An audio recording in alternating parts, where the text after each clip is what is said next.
The White House is squaring off against President-elect Trump over the intelligence community assessment that Russia conducted unprecedented cyber hacks on American political operatives and organizations during the presidential election. It might be time to not attack the intelligence community, but actually be supportive of a thorough, transparent, rigorous, non-political investigation into what exactly happened. The terse response comes after Trump tweeted today, if Russia or some other entity was hacking, why did the White House wait so long to act? Why did they only complain after Hillary lost? White House spokesman Josh Earnest pointed out that this claim was not accurate, noting an October intelligence statement made public pointing the finger at Russia.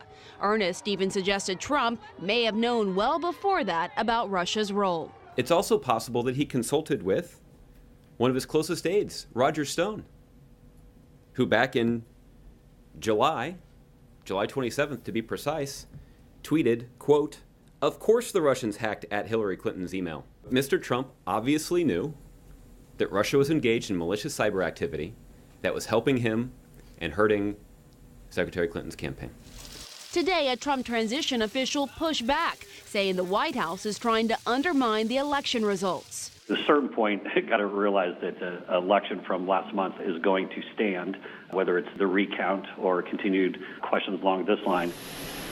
As Russian President Vladimir Putin arrives in Japan, Moscow is denying allegations Putin was directly involved in the hack, with a Kremlin spokesman calling it, quote, funny heresy. CNN has learned intelligence officials believed Putin was aware of the hacks even before they released that October statement, saying Russia's senior-most officials authorized the theft of documents from the Democratic National Committee and Clinton campaign chairman John Podesta. The way the Russian state operates when it comes to cyber activities of this type, they have people that do the work for them, and that gives them plausible deniability.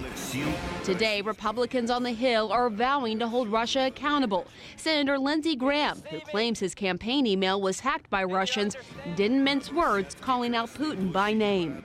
We're going to hit you and hit you hard. I'm going to introduce sanctions that will be bipartisan, that names Putin as an individual, his inner circle, for not only hacking into our political systems, but trying to destabilize democracy throughout the world. But Trump's surrogates are signaling sanctions likely won't happen. According to NPR, this week in Moscow, former Trump campaign surrogate Jack Kingston met with American business people and suggested the Trump administration will lift Western sanctions imposed on Russia because of its armed intervention in Ukraine. Well, intelligence sources say there's still no hard evidence firmly showing Putin's personal involvement, largely because Putin and others in the Kremlin don't use email and go to great lengths to cover their tracks and cyber espionage operations. Right now, the Obama White House is figuring out ways to retaliate against Russia. But of course, all of that work could be undone in a little over a month when Trump takes office.